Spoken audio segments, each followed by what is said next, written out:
Pernah nggak sih kamu bertanya, kenapa Amerika dan China selalu saja ribut? Padahal kalau kamu perhatikan baik-baik, China itu nggak seperti Rusia yang invasi Ukraina, atau seperti Amerika yang doyan ikut campur urusan negara lain. Tapi kok ketegangan dua negara ini makin panas? Bahkan ada yang bilang kita sudah masuk ke era Perang Dingin 2.0.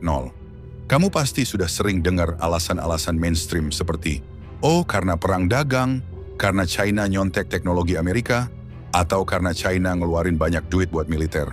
Tapi pertanyaan besarnya adalah, kenapa China dan bukan negara lain yang terus-menerus jadi target kecurigaan dan permusuhan dari Amerika?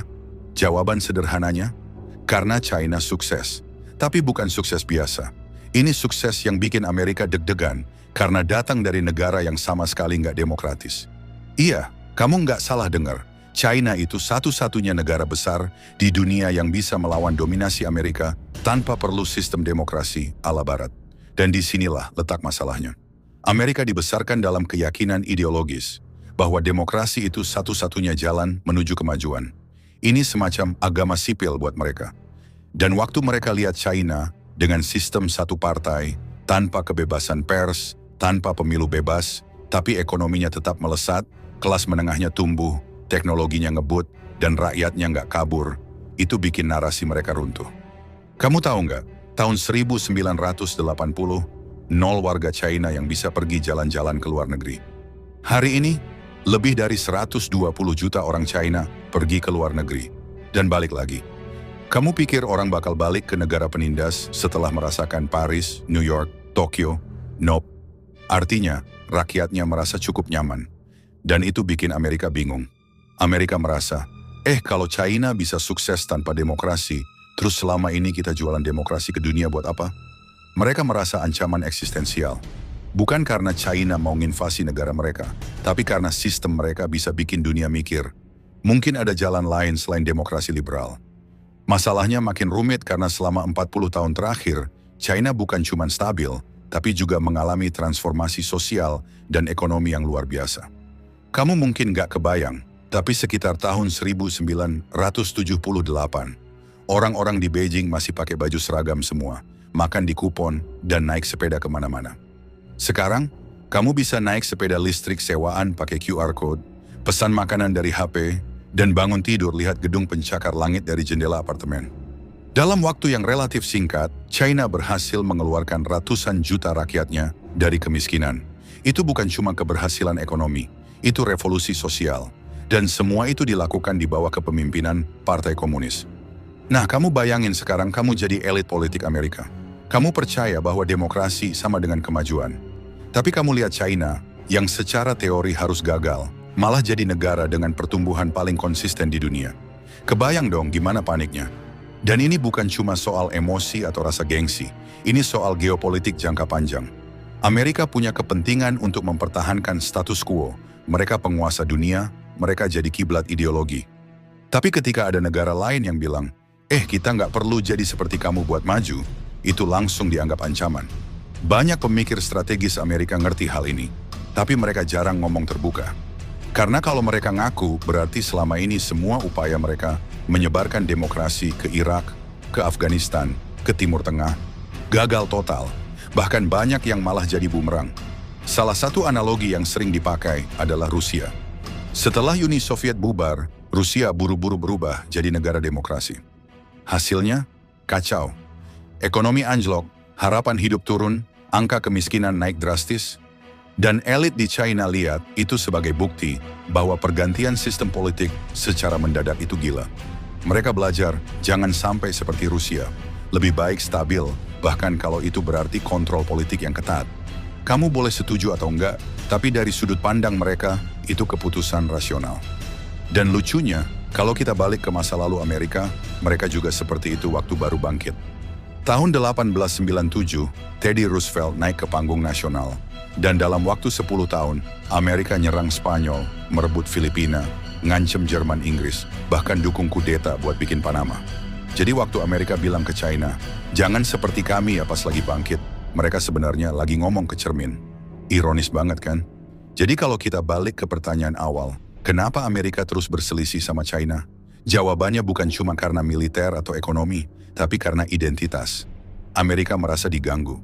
China jadi musuh bukan karena dia agresif, tapi karena dia eksis dan sukses dengan cara yang nggak sesuai dengan teori Barat. Dan itu bikin Amerika merasa tidak aman. Tapi ada lagi alasan yang lebih dalam. Alasan yang ada di bawah sadar banyak elit Amerika. Mereka nggak percaya sistem otoriter bisa baik hati dalam jangka panjang. Mereka curiga, walaupun sekarang China nggak agresif secara militer, suatu saat pasti akan. Karena dalam logika mereka, kekuatan besar pasti ingin ekspansi. Dan karena sejarah mereka dipenuhi negara-negara kuat yang akhirnya jadi imperialis, mereka otomatis mengasumsikan China juga bakal begitu. Padahal, kalau kamu lihat baik-baik, China jauh lebih tertutup dalam urusan internasional dibanding Amerika. Mereka nggak pernah bilang ingin menyelamatkan dunia, menyebarkan ideologi, atau mengubah rezim. Mereka fokus ke satu hal, stabilitas dalam negeri. Dan itu belum ngomongin soal inovasi. Kita sering dengar argumen bahwa tanpa kebebasan berekspresi, orang nggak bisa berinovasi. Tapi di lapangan, realitanya beda. China justru jadi salah satu negara paling inovatif di dunia sekarang. Mereka punya AI, punya superkomputer, punya industri luar angkasa yang berkembang pesat. Ini semua bukan teori, ini fakta. Amerika dulu sempat punya harapan bahwa seiring waktu China akan berubah, bahwa kemajuan ekonomi pasti akan membawa demokrasi liberal. Harapan itu jelas terlihat di dokumen resmi mereka. Salah satunya di Strategi Keamanan Nasional Amerika tahun 2002 yang secara eksplisit bilang mereka menyambut China yang kuat dan makmur, asal ikut jalan demokrasi. Tapi 2 dekade berlalu, China tetap kuat dan makmur tanpa berubah jadi demokrasi. Dan disinilah rasa frustrasi itu jadi makin dalam. Karena yang tadinya cuma harapan, sekarang mulai berubah jadi semacam kepanikan. China dianggap tidak berubah seperti seharusnya. Padahal dari sudut pandang Beijing, mereka sudah berubah dan sangat drastis. Bukan secara politik, tapi secara sosial, ekonomi, dan teknologi. Bukan karena ditekan dari luar, tapi karena reformasi internal mereka sendiri.